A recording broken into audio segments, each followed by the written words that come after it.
Here you are brought into the world, expecting to be loved and nurtured and cherished. And yet that's not what you got. And so why would you want to bring more children into a world that isn't nurturing and loving and kind to children? And so that can get muddled through your own truth.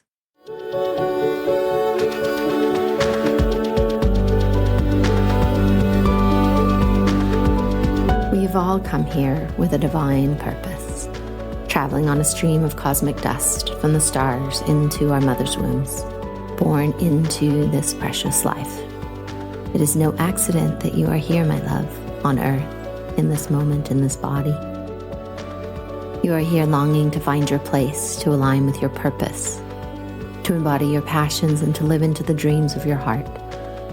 Yet so often we get caught, suspended in the tangle of life, not able to move forward, not able to find solace and comfort in a world that has forgotten the truth of our existence. As we begin to remember, as we peel back the layers, as we come together to uncover our unique gifts and reconnect with our authentic selves, we are able to see another way of being, a new possibility, a different life waiting to be lived. I have experienced on this complicated and wild journey of life that when we connect with the story of our soul, it will show us the magic of this life that we have been missing. It will open a window into the very heart of who we truly are, of who we came here to be, and gives us answers to our ever-asking why. Hello, my loves. Welcome, welcome. Good to be back here with you for another episode. Another amazing week in our lives and this beautiful portal that we are inside of in the evolution of humanity. These are crazy, wild times. Oh my gosh, I know you all feel it. And yet this time is so potent and so powerful for us on a soul journey, for those of us that recognize the truth of this life and are willing to be available for more than the status quo, for more than the illusion that is being fed to us.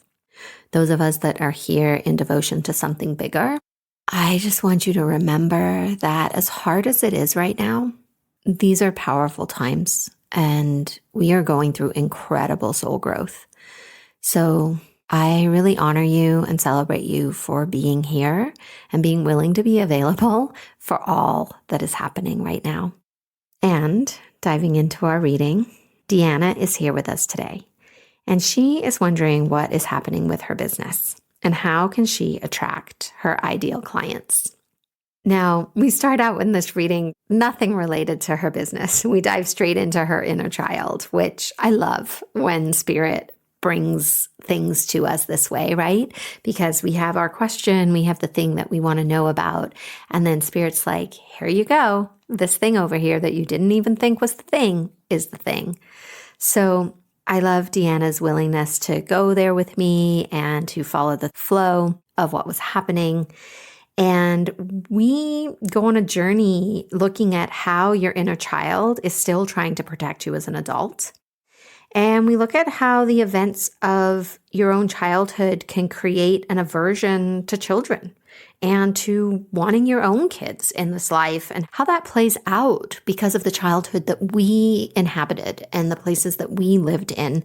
The relationship we had with our own parents plays such an important role in what we want in our lives as far as children are concerned.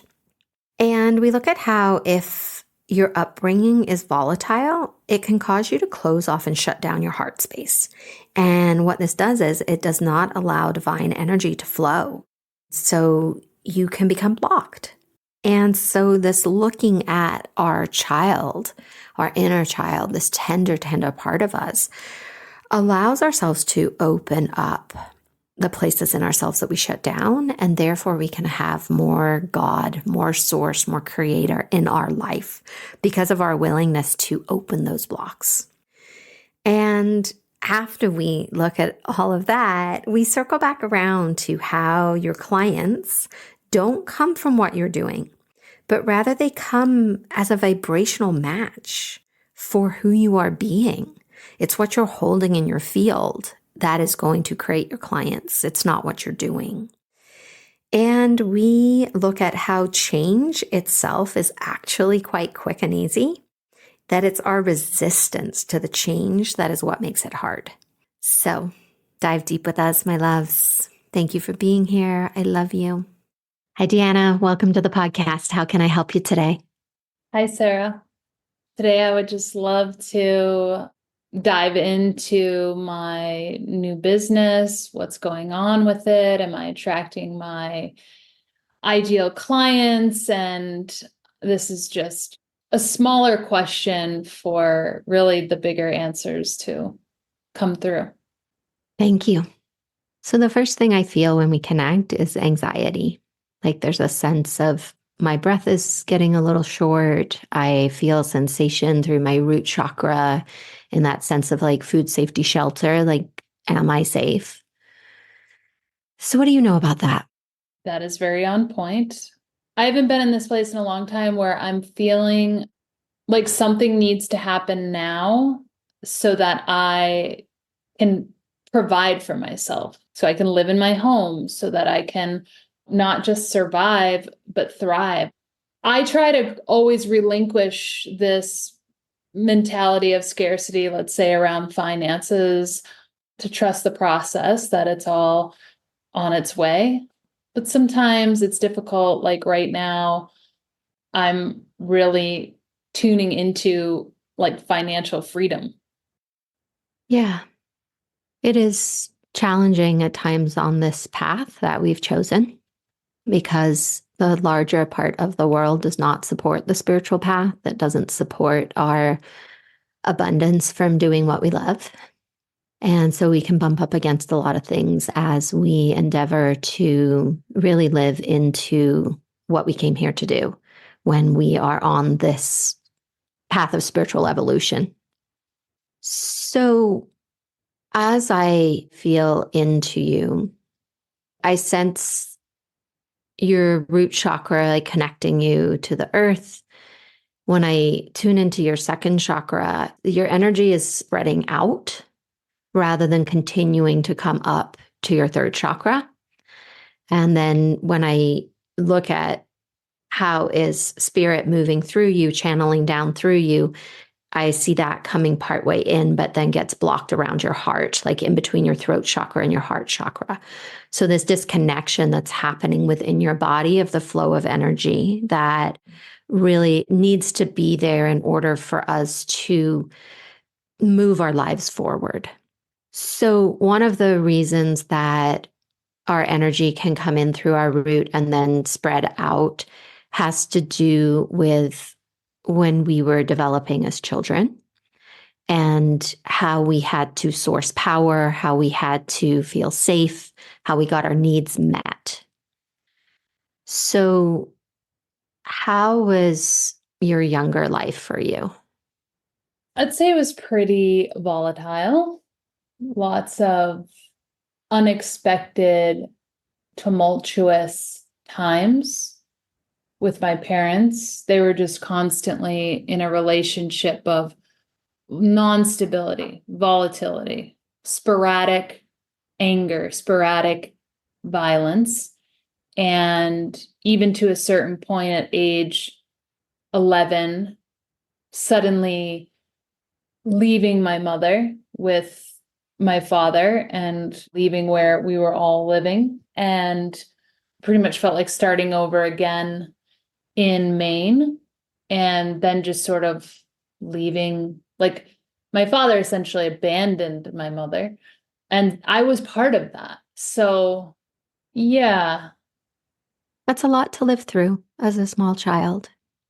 And then what can happen, right, as we grow into adults is that our child is still trying to protect us.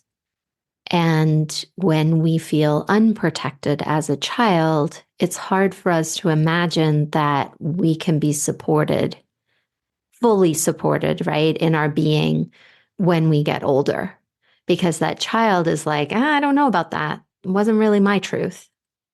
And so we end up kind of fighting against this younger part of us that is still working to protect us the only way that she knew how. And so how this translates, right? When we begin to heal, we begin to see, hey, I have a bigger message for the world. I want to support others because I see the value in walking the path. We really have to go deep with these parts of ourselves and get them all on board. So, where are you at in your healing journey with your younger child, understanding what happened with her? Oh, that's a tough question. Do you think you could potentially be more specific? Yes. What's your relationship like with your little girl? Well, this is fascinating. And what's coming through is like, I have never wanted to be a mother. Like, there's no desire there whatsoever. I have no interest in children. I don't want to hold children. I don't want to hold babies. And I think that that is a big part of my childhood and sort of lacking in my life, lacking this mother quality of nurturance, just this feminine, like supportive container when I was growing up.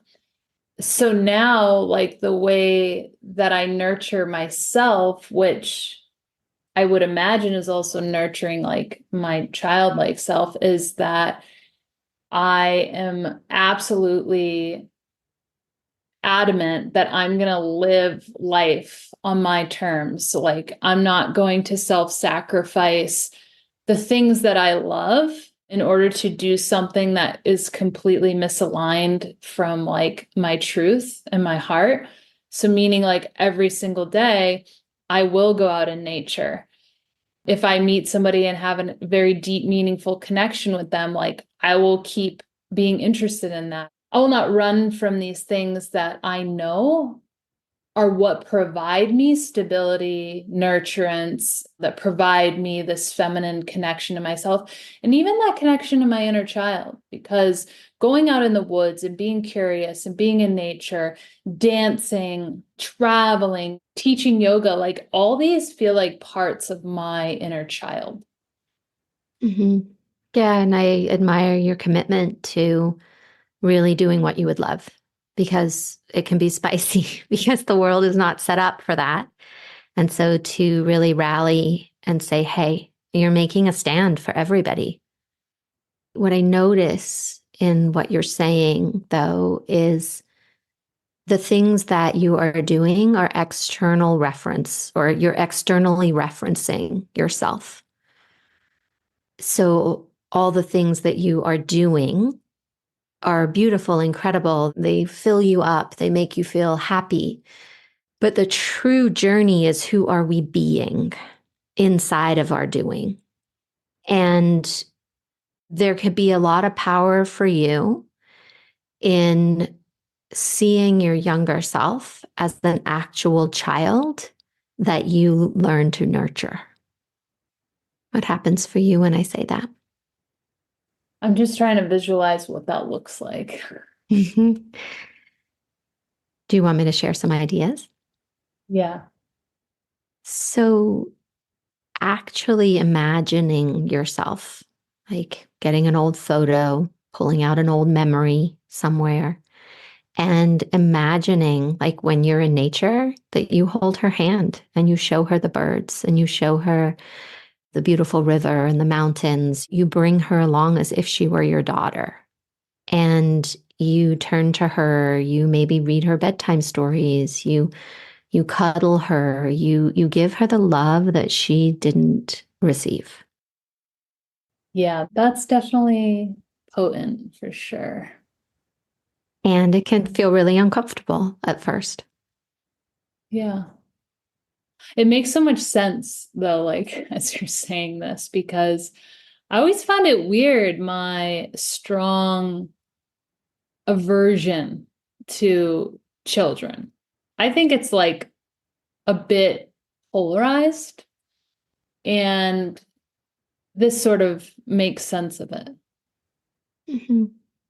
Yeah, and what can get tangled up in there is some of our innate survival mechanisms, right? Because here you are brought into the world expecting to be loved and nurtured and cherished, as is our divine appointment, right?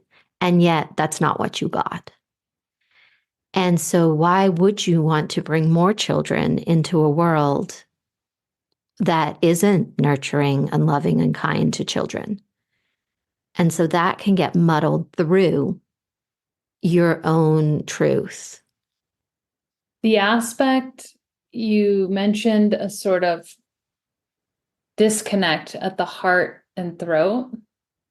So when you're speaking of the throat specifically, are you feeling into like an actual like lack of a certain expression or a truth not being divulged within me, or what does that look like?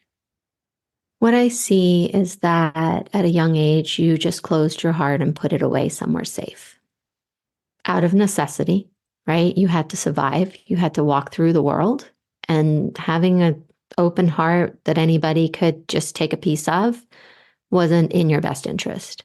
So, wisely, very wisely, you tucked it away. Yet it's still tucked away when now you would love it to be more present. And so as the energy is coming through, it can't continue down because it's like a piece of the puzzle is missing, right? The track, it's coming down. It's like, oh, where'd the heart go? And so it's bumping up against that space that is there where your heart wants to inhabit. And what I have experienced is as you nurture and bring, like you include all of you into your life, right? All the stages of your development, and you nurture them, you bring them back, you give them the love they didn't get, you reparent essentially your younger self the way that she would love. She'll bring your heart back. She'll be like, oh, okay, thank you for teaching me that it's safe to now have my heart here. So it's like you're working in conjunction with her to bring this part of yourself back. That makes sense. Mm-hmm. And so, you came in asking about business and clients and where's that all going. And you are on the path. And I think this path of holding each other and being here for the evolution of humanity requires of us that we are willing to be with all of ourselves and to be available for all of life, everything. And this is the way that we lead by example. This is the way that we bring our whole being to our life. And then what our clients see is it's not about really what we're saying or what we're doing or the program we have, or it's more about the essence of our being, the vibration that we inhabit, the frequency that we are emitting. These are the things that people feel, that touch on. These are the things that make them notice us. And so for you, this piece is going to be a big part of this expansion in your work. And it won't necessarily like mean that you're going to do inner child work with people, but it will have a resonance with your work as you heal this. People will be able to see all of you instead of just parts of you. So it's interconnected. Well, thank you. That's insightful. And it doesn't have to take a long time or be really hard. Okay. We can kind of get caught in that place. We're like, oh gosh. It's in the willingness to feel sensation. It's in the willingness to be fully alive, to be available for it all, and to just find the support that is true and correct for you. And then just going deep, just really being willing to be there for all of it. And we change relatively quickly. It's our resistance that we're actually swimming in that is making the change seem hard. The change happens like boom. it's over, it's done, you changed. Like you wake up and you're like, oh, it happened. But it's the resistance up to it that makes it feel like it's hard work and it's never going to be the end of it. And oh my gosh, why me? And that's just all our conditioning and our programming and our resistance that's kicking and fighting and screaming because it's like, no. Well, how can I support you from here? I don't know. I feel like I received what I needed to hear or what needed to come through. And I'd love to hear what you're taking away from our call today. I am taking away this, I don't know, it's kind of like a quality of self-love and specifically the child of myself. And it just makes a lot of sense in so many ways. And I think I've been doing this sort of for a long time. So when you said it doesn't have to be hard, it doesn't have to take long, it's interesting because it feels like it's been like since I was like 18 that I've been sort of on this journey of self-realization. But throughout my entire 20s, I was always so hyper critical of myself in so many ways that, was never good enough, always striving to be more, do more, with no sort of pat on the back or anything like that. So honestly, actually, now that I think about it, it's really just in the last few years that I have been coming back into this sense of wholeness, feeling like, wow, this is what it feels like to be in my body, to be relaxed, to enjoy my life, to be content for the most part. And I think that there's this, like we're talking about, there's this missing piece. And I think that this is the piece, this in my meditation experience and retreat, I realized I never really truly felt the felt sense of love, gratitude until this particular meditation I did. And I just felt it so viscerally throughout my entire being that it like brought me to tears. And I think like that was the door being shoved open, like flinging open. And now there's just this piece, the child. The message has been coming through for so long because I've just always been like, no child, no child. I don't want to be around children. Don't bring your children. When really, not that I'm going to have a child, but really it's almost like that's the medicine that's needed. Like, do bring the child, in. Let me be near the child, my child. Let me open up lovingly to my child. And you'll appreciate this reference, but it's like the yoga pose that you dislike the most is the one you need to do the most. And you're like, no, children. Like, well, that's for you, my love. I know. And you know what? Warrior One used to be my least favorite pose. And now I really enjoy it. Mm-hmm. And you're a warrioress. Yeah. Mm-hmm. What does this feel like an okay place to land? Yeah. Thank you. Thank you.